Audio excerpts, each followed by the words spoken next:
Hey friends, it's Jamey Schrier. One of the most difficult times that we're having right now is around attracting and hiring good people. I mean, there is a shortage of therapists. A lot of people don't seem to want to work.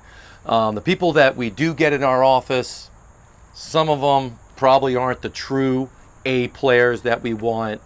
And we know how expensive it can be hiring the wrong people, how disrupting it can be in our office, and how much it can be on us when we hire the wrong people. So I wanted to share with you today is just a tip that you can use that will help you hire and onboard a better person. So look, the first thing we all know is you write the ad, right? And then people submit their resume, maybe a cover letter to the ad. What usually happens next is we invite them in for an interview, either an in-person interview or it could be a Zoom interview or something like that, depending. But the part that I've learned that is critical, not only that will save you time, save them time, but it'll save you time, your valuable time, is something called a phone interview. So what a phone interview is just a very quick, maybe 5 or 10 minutes, interview that asks just some general questions about their resume. So gaps of employment might be a good question, or if they weren't clear on a particular skill or previous job, or maybe what they wrote as far as some of their duties in a job. But it's just a couple of questions. Why do this? Is because it gives you a sense of what this person is about. I never used to do this. And I was always shocked, especially with front desk, that people that came in to the in-person interview, and I was like, oh my God, this is totally not the right fit for our company.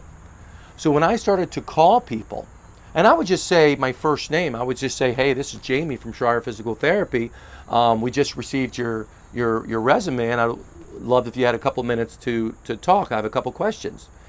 Because it gets me who they really are. You see, one of our core beliefs is being genuine, is being authentic. And I imagine that's one of yours too. Well, what better way to get a sense of that genuineness than to actually have a quick conversation to see, well, what type of communication they have? How do they answer the phone? How do they quickly conduct themselves? And then at the end of this conversation, then you can simply ask the question, well, I really enjoyed talking with you.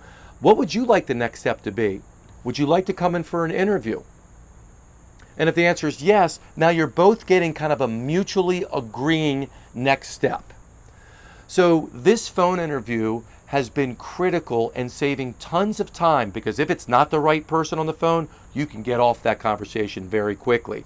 And oftentimes, you can't really tell from that resume, and you don't want to spend half hour, 45 minutes, or an hour in an in-person interview. This 5 or 10 minutes, of course, it's something that you can teach your staff how to do, but it's a critical step in the hiring process. Anyways, I hope this was helpful for you. If you have any comments, please put them in the comment box. Other than that, until next time, I'm Jamey Schrier.